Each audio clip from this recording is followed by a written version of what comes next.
Pada saat live IG Bosman minggu lalu, ada beberapa hater mengatakan dengan menulis di komen, "Fuck Bosman," memaki dan menghardik. Tapi kita mah gak baperan, seru-seru aja. Di sisi lain, banyak sahabat yang gerah. Di sini kita harus meluruskan. Dunia politik memang kental dengan istilah propaganda. Propaganda tujuannya adalah merubah mindset untuk melindungi kepentingan pejabat. Penting untuk merubah banyak mindset agar menyetujui tindakan mereka. Kalau ada yang tidak menyetujui, maka terbaik adalah dengan membuat mereka yang idenya berbeda tersebut dibenci. Kebencian itu sesungguhnya tidak ada. Kebencian itu harus ditanam. Ketakutan juga sama, tidak ada.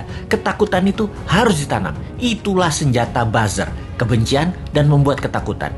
Itulah tugas pelaksana propaganda yang dalam hal ini adalah mereka-mereka yang menamakan dirinya buzzer rupiah, yaitu mereka yang dibayar oleh pejabat untuk menyerang musuh-musuh politiknya. Tugas utama buzzer sekali lagi adalah mendengungkan kejelekan orang yang mengkritik tanpa solusi, tanpa niat memperbaiki. Sementara kaum Newman jelas niatnya memperbaiki bangsa yang utama. Gayanya nyeleneh, tujuannya untuk mendapat perhatian. Sekali lagi, nyeleneh, lucu, koplak, tajam kalimatnya, tujuannya satu, agar dapat perhatian. Tapi kalau mental pejabatnya tipis, ketakutan, insecure karena jabatannya takut hilang, telinga tipis, emosi tak bisa jaga dan tidak dewasa, kritik segar bersolusi dikirimkan para Newminder, bikin hidup pejabat gelisah dan sengsara. Makanya panik mereka, ditugaskanlah pasukan buzzer yang jumlahnya 20 ribuan untuk menjadi pelindungnya. Begitulah kalau pejabat terdiri dari orang-orang yang tidak beriman, berlindungnya pakai buzzer, bukan pada Allah. Menanamkan kebencian itu program mematikan lawan politik. Ada sih sebenarnya dalam buku putih propaganda yang banyak diajarkan di akademi-akademi militer. Newman itu sering mengkritik, namun selalu memberikan solusi. Lalu kesannya anti pemerintahan secara keseluruhan. Padahal hanya anti pada 2 orang pejabat doang. Karena dikesankan Newman saat ini anti pemerintah, maka Newman harus dipudarkan.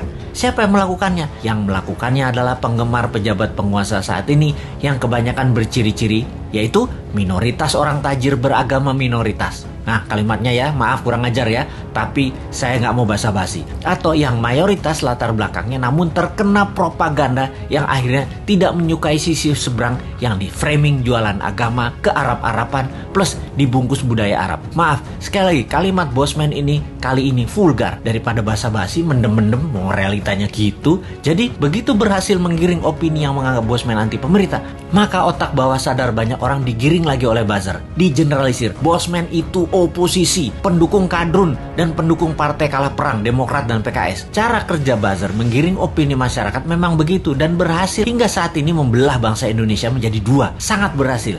Namun efeknya sekali lagi membuat bangsa ini terus aja banyak konflik. Kalau Bosman mengajak diskusi yang beda pemahaman bernegara, tidak membuat belah negara ini jadi 2. Old mind, new mind, tidak membelah rakyat di bawah, tetapi menjelaskan adanya otot pengetahuan lain atau muscle knowledge yang itu akan menambah dewasa banyak pihak. Sehubungan dengan old mind versus new mind dalam konsep bernegara, Bosman mengatakan berkali-kali, new mind adalah siapa saja yang menganut MMT ekonominya, nasionalis patriotis, tidak tergantung asing bernegaranya, pro-life, mendukung sustainability lingkungan dan membuat Indonesia menjadi negara superpower di ulang tahun kemerdekaan Indonesia yang ke-100 yaitu tahun 2045. Mereka adalah para new minder. Fenomena ini, incumbent dan oposisi, keduanya pernah menjabat 20 tahun terakhir. Terbukti tidak membawa Indonesia menjadi negara superpower. Makanya new mind bertanya, 24 tahun ke depan masih mau sama mereka lagi pola pikir dan pola tindaknya, atau mau main baru pakai bernegaranya ala new mind? Inilah demokrasi. Kalau kalah new mind legowo juga, nggak muring-muring ngacak-ngacak demo-demo, nggak baper, basi itu mah. Buktikan saja di dalam kehidupan keseharian new mind. Kalau ternyata kaum new mind lebih makmur, lebih sehat, lebih bahagia, ya monggo diadopsi secara nasional. Kita masih asik-asik aja. Jadi misi bersama jangka pendek kaum new mind adalah